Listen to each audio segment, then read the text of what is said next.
ରାଧେ ରାଧେ ସମସ୍ତଙ୍କୁ ଶୁଭ ସକାଳ। ଦିନଟା ସମସ୍ତଙ୍କର ବହୁତ ବହୁତ ଭଲରେ କଟୁ। ଏଇଟା ମୋର ଥିଲା ଫାଷ୍ଟ ବ୍ଲଗ୍ ଭିଡ଼ିଓ।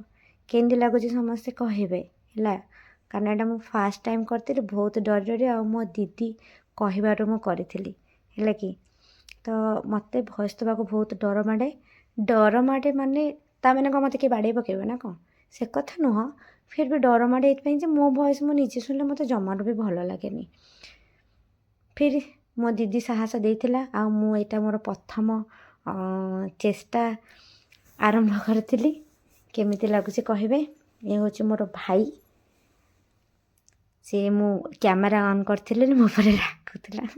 ସବୁବେଳେ ମୋତେ ଖାଲି ମାରୁଛି ସିଏ ହେଲା କି। ମୁଁ ସବୁ ଭିଡ଼ିଓ ସୁଟ୍ କରିପାରୁନି, ଯଦି ତା'ର ମୋର ସବୁ ଭିଡ଼ିଓ ସୁଟ୍ କରିବି ଦେଖିବ ସେ ଖାଲି ସବୁବେଳେ ସିଏ ହିଁ ମୋତେ ବାଡ଼ଉଥିବ ହେଲା କି। ତାପରେ ସକାଳୁ ସକାଳୁ ମୁଁ ଟିକେ ପ୍ରତିଦିନ ଗରମ ପାଣି ପିଏ, ସେ ତା'ର ଜିମ୍ କରେ। ତାପରେ ମେଥି ପାଣି ପିଇଥିଲି, କେତେବେଳେ କେମିତି ମେଥି ପାଣି ପିଏ, କେତେବେଳେ କେମିତି ଆମ୍ଲା ଜୁସ୍ ବି ପିଏ, କେତେବେଳେ ଲବଙ୍ଗ ପାଣି ବି ପିଏ।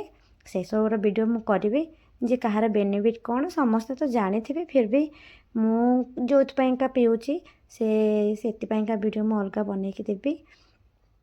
ଫାଷ୍ଟ ଭିଡ଼ିଓ ତ ଷ୍ଟାର୍ଟ କଲି, ଦେଖାଯାଉ ଲୋକମାନଙ୍କର କେମିତି ମୁଁ ସମସ୍ତେ ମୋତେ ଭଲ ପାଇବା ଦେଉଛନ୍ତି। ସେ ଅନୁସାରେ ଆଗ୍ରହ ମୋତେ ଅଧିକ ହେବ କରିବା ପାଇଁ। ତାପରେ ମୋ ଭାଇ ପାଇଁକା ମୁଁ ଜୁସ୍ ବନେଇଥିଲି, ଯେଉଁଟାକି ତା'ର ଡେଲି ରୁଟିନ୍। ସେ ଡେଲି ଆମ୍ଲା ଜୁସ୍ ପିଇବ, ତାପରେ ଏଇ ଜୁସ୍ ବନାଏ ସେ ପିଏ। ତ ଆମ୍ଲା ଜୁସ୍ର ସୁଟ୍ ମୁଁ କରିପାରିନଥିଲି କାରଣ ତା'ର ଜଲ୍ଦି ଯିବାର ଥିଲା ବୋଲି ଲେଟ୍ ହେଉଥିଲା। ସେଇଟା ବନେଇକି ଜଲ୍ଦି ଦେଇଥିଲି। ତାପରେ ସିଏ ବି ଆଜି ଜଲ୍ଦି ବାହାରିକି ଯାଇଥିଲା ହାରି, କାରଣ ତା'ର କାମ ଥିଲା ମେଡ଼ିକାଲରେ। ଆଉ ସେଥିପାଇଁକା ଆଜି ସକାଳର ଜଳଖିଆ ବି ସେ ଖାଇନି, ସେ ପଳେଇଲା। ତାପରେ ସେ ଗଲା ପରେ ମୁଁ ଲାଗିଗଲି ମୋର ଘର କାମରେ, ବାକି କାମରେ। ଆଉ ଯେପର୍ଯ୍ୟନ୍ତ ସିଏ ଘରେ ଥିବ ସେ ପର୍ଯ୍ୟନ୍ତ ମୁଁ ବିଶେଷ କିଛି ଘର କାମ କରିପାରେନି। ଖାଲି ଯାଉଥିବ ଆଉଥିବ, ଗଡ଼ ହେଉଥିବ, ମୋତେ ମାରୁଥିବ, ଏମିତି ଚଲେଇଥିବ। ତାପରେ ସେ ଗଲା ପରେ ମୁଁ ମୋର କାମ ଷ୍ଟାର୍ଟ କଲି। ଘର ଦ୍ୱାରା ପରିଷ୍କାର କରି ବାସନ ମାଜିଲି, ଡ୍ରେସ୍ ପଟା ଭଙ୍ଗା ଦେବା। ତାପରେ ଚାଲିଲି ଗାଧୋଇବା ପାଇଁକା। ଗାଧୋଇକି କି ଶୀତ କୁହନ୍ତୁନି, ଏତେ ଶୀତ ହେଉଛି।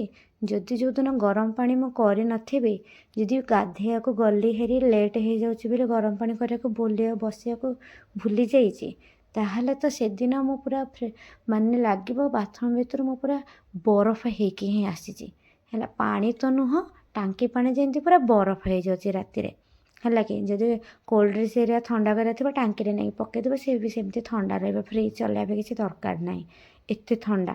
ମୋତେ ଲାଗୁଛି ମୋ ଗାଲ ଗୁଡ଼ାକ ସବୁ ପୁରା ବରଫ ହେଇଯାଇଛି। ସେଠି ମୁଁ ଟିକେ ସଜବାଜ ହେଇଗଲି।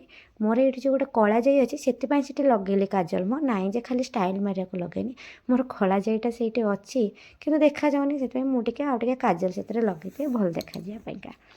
ଭଲ ଲାଗେ, ଭଲ ଦେଖାଯିବେ, ଆଉ ମୋତେ କିଏ ନଜର ଲଗେଇଲେ ବି ଲାଗିବନି ବୋଲିକା ହେଲା କି। ସମସ୍ତେ କହୁଛନ୍ତି ବାହାଘର ପରେ ମୁଁ ଟିକେ ଟିକେ ବେଶୀ ସୁନ୍ଦର ଦେଖାଯାଉଛି, ସେଥିପାଇଁ ମୁଁ ଟିକେ ବି କଳା ଲଗେଇ ଦିଏ ତାକି କାହାର ନଜର ଅଧିକ ମୋ ଉପରେ ନ ଲାଗୁ ବୋଲିକା। ସେଠୁ ସଜବାଜ ହେଇଗଲି। ତାପରେ ଚାଲିଲି ଠାକୁର ପୂଜା କରିବା ପାଇଁ। ମୁଁ କେମିତି ଦେଖାଯାଉଛି ସଜବାଜ ଭାବରେ, ଏଇଟା ହେଉଛି ମୋର ଠାକୁର ପୂଜା ଗେଟଅପ୍ ହେଲା କି। ସକାଳେ ଗୋଟେ ଗେଟଅପ୍ ଦେଖିଲେ, ତାପରେ ଠାକୁର ପୂଜା ବେଳେ ଗୋଟେ ଗେଟଅପ୍, ତାପରେ ପୁଣି ଡେଲି ଦିନସାରା ଯେମିତି ରହିବି ସେଇଟା ଗେଟଅପ୍ ଗୋଟେ ଚେଞ୍ଜ ହେଇଯିବ, ଯେଉଁଟାକି ଆଗକୁ ଦେଖିବେ ହେଲା କି। ତାପରେ ପୁଣି ସନ୍ଧ୍ୟାବେଳେ ହେବ, ଫିର୍ ଡ୍ରେସ୍ ଚେଞ୍ଜ କରିବି। ଏଇଟା ଠାକୁର ପୂଜାଙ୍କ ଶାଢ଼ୀ ପିନ୍ଧିବି ହେଲା କି। ଦିନସାରା 3 ଥର ଡ୍ରେସ୍ ଚେଞ୍ଜ କରିବାକୁ ପଡ଼ୁଛି, ବେଳେବେଳେ ରାଗ ବି ଲାଗୁଛି। ଠାକୁର ପୂଜା କରିଦେଇଥିଲି। ଠାକୁରଙ୍କ ଭିଡ଼ିଓ ଆଣିପାରିନି କାରଣ ବହୁତ ଲେଟ୍ ହେଇଯାଉଥିଲା, ସେଥିପାଇଁକା ଆଣିପାରିଲିନି। ଏମିତି ଅଳ୍ପ ଟିକେ ଦେଖିଦେଇଛି। ତାପରେ ଠାକୁର ପୂଜା ସରିଲା ପରେ ମୋତେ ବହୁତ ଜୋରରେ ଭୋକ ହେଉଥିଲା। ମୁଁ ଚାଲିଲି ଜଳଖିଆ ତା ଭିତରେ ମୁଁ ମଗେଇ ଦେଇଥିଲି, ତ ଜଳଖିଆ ଆଣି ଖାଇଲି। ତାପରେ ଖାଇବା ସରିଲା ପରେ ମୋ ଛୁଆମାନେ ଆସିଯାଇଥିଲେ ଟ୍ୟୁସନ୍ ପାଇଁକା। ଛୁଆମାନଙ୍କ ପଢ଼ା ସରିଲା ପରେ ମୁଁ ଆସିଥିଲି ରୋଷେଇ କରିବା ପାଇଁକା। ତ ରୋଷେଇରେ ମୁଁ ରୋଷେଇ ଏକୁଟିଆ ରହିଲେ କରେନି, ଫିର୍ ବି ଗୋଟେ ଦିନ ବହୁତ ହଇରାଣ ହେଇଗଲି। ଆଉ ରୋଷେଇ କଲିନି, କହିଲେ ହଁ କ'ଣ ଖାଇଦେବି। 2 ଜଣ ଯାକ, ମୋ ଭାଇ ବି ପଳେଇଥିଲା, ବାବୁ ବି ନଥିଲେ, ଦୋକାନ ପଳେଇଥିଲେ, ମାନେ ସେ ସେଠି ରହୁଛନ୍ତି ସିଆଡ଼େ। ତ ରୋଷେଇ କଲିନି ଅଳସୁଆପଣରୁ। ତ ଦିନସାରା ମୋତେ ବହୁତ ଭୋକ ହେଲା। ମୁଁ ପିଠା ଥିଲା ଖାଇଲି ଚକୁଳି ବନେଇକି, କିନ୍ତୁ ଯାହା ହେଲେ ଆମେ ତ ଓଡ଼ିଆ ନା, ଭାତ ନ ଖାଇଲେ ଆମର ଖାଇବା ହଜମ ହୁଏ ନା ଥୋଡ଼ି ନା। ମାନେ ଆମ ଭୋକ ମେଣ୍ଟେନି, ଯେତେ ଯାହା ଖାଇଲେ ମୋର ତ ଭୋକ ମେଣ୍ଟେନି। ମୁଁ ଯଦି ଦିନରେ ଗୋଟେ ଥର ଭାତ ନ ଖାଇଥିବି ତାହେଲେ ମୋତେ ତ ଦିନସାରା ଲାଗୁଥିବ ଯେମିତି ମୁଁ କିଛି ଖାଇନି। ସେଇଆ ଭାବିକା ମୁଁ ବହୁତ ସାରା ଖାଇ ଦେଇଥିବି ହେଲା କି। ତ ଆଜି ଯେହେତୁ ଏକୁଟିଆ ନିଜ ପାଇଁ ରୋଷେଇ କରୁଥିଲି, ଭାତ କରିଦେଇଥିଲି, ଡାଲି କରିଥିଲି। ଆଉ କିଏ ବି ମୋ ଭାଇ ତ ଜଲ୍ଦି ପଳେଇଥିଲା, ଲେଟ୍ ହେଉଛି ଏବେ ତା'ର କାମ ଥିଲା ମେଡ଼ିକାଲରେ ବୋଲି, ସେଥିପାଇଁକା ଶୁଖୁଆ ଥିଲା, ଚୁଙ୍ଗୁଡ଼ି ଶୁଖୁଆ ଭାଜିକି ଖାଇଥିଲି। ହେଲା କି ମୋର ଏମିତି ମୁଁ ସବୁବେଳେ ଗୋଟେ ଥାଳିରେ ନେଇ ଆସେ ଖାଏ। ମୋତେ ଭଲ ଲାଗେ ଗୋଟେ ଥାଳିରେ, ତ ଏଥିରେ ଦୁଇଟା ବେନିଫିଟ୍। ଗୋଟେ ଥାଳିରେ ଖାଇଲେ ସବୁ ଖାଇବା ଜିନିଷଟା ପାଖାପାଖି ରହିଲା, ହାତ ଏତେ ଆଡ଼େ ସାଡ଼େ ନେବାକୁ ପଡ଼ିବନି। ତ ବହୁତ ପ୍ରକାର ବି ତ ଆଇଟମ୍ ବି ନାହିଁ ନା, ଯେତିକି ବି ଅଛି। ତ ଯେତେଟା ମୁଁ ଥାଳି କରିବି, ଯେତେଟା ତାଟିଆ କରିବି, ସେତେଟା କ'ଣ ମୋତେ ମାଜିବାକୁ ପଡ଼ିବ। ଏ ଥିଲେ ମୋର ସେକେଣ୍ଡ ଆଉ ଥାର୍ଡ଼ ବ୍ୟାଚ୍ ପିଲାମାନେ।